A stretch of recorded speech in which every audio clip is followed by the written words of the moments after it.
She jumped out of a plane like she'd done thousands of times before. Then her parachute failed, so she reached for the backup. This is Darren's case files. Nothing about this jump should have gone wrong. Els van Doren wasn't new to this. She was one of the most experienced people in her club. Over 2,000 jumps. Calm under pressure.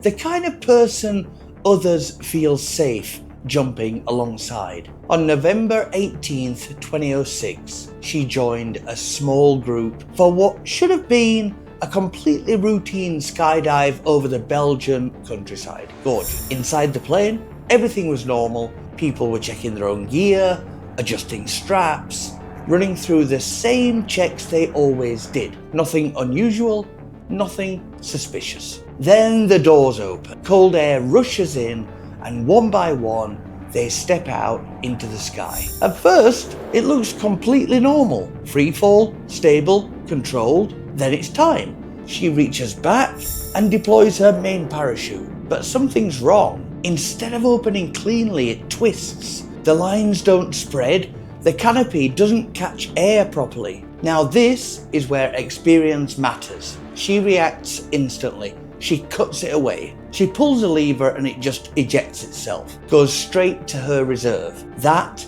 is the backup that's designed specifically for moments exactly like this. It should save her. It has to save her. She pulls it and it doesn't open either. 2 parachutes, both failed. And the most haunting detail of all, the entire sequence was captured on her helmet camera. 2 failures isn't bad luck. When investigators recovered the equipment, they expected to find malfunction, wear and tear, a packing error, something explainable. But instead, they found something precise. Clean cuts in the parachute lines. Not frayed, not snapped, cut deliberately and carefully.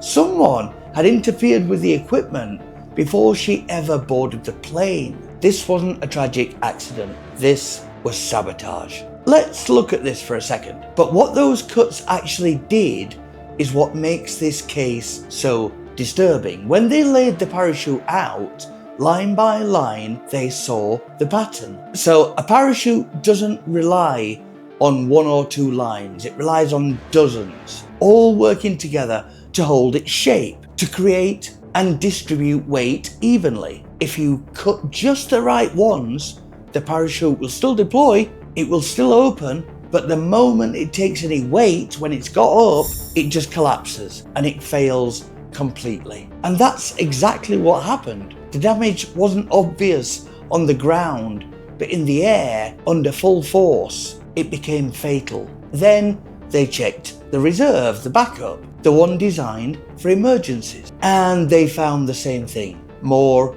clean cuts. Both parachutes had been set up to fail. This wasn't a mistake. This wasn't wear and tear. Someone had gone into that equipment before the jump and made sure that no matter what she did in the air, there was no way out. The person closest had the clearest opportunity. Attention quickly turned to the people around her. The same club, the same routine, the same access, and one name stood out. Els Klotterman. Is Els a really popular name in Belgium? These 2 are both named Els. More about that. She wasn't a stranger. She was part of the same tight-knit skydiving circle. Friendly, familiar, trusted, someone who understood exactly how parachutes worked. And more importantly, someone who had access to them before the jump. This wasn't random, it was personal. As investigators dug deeper, a pattern started to form.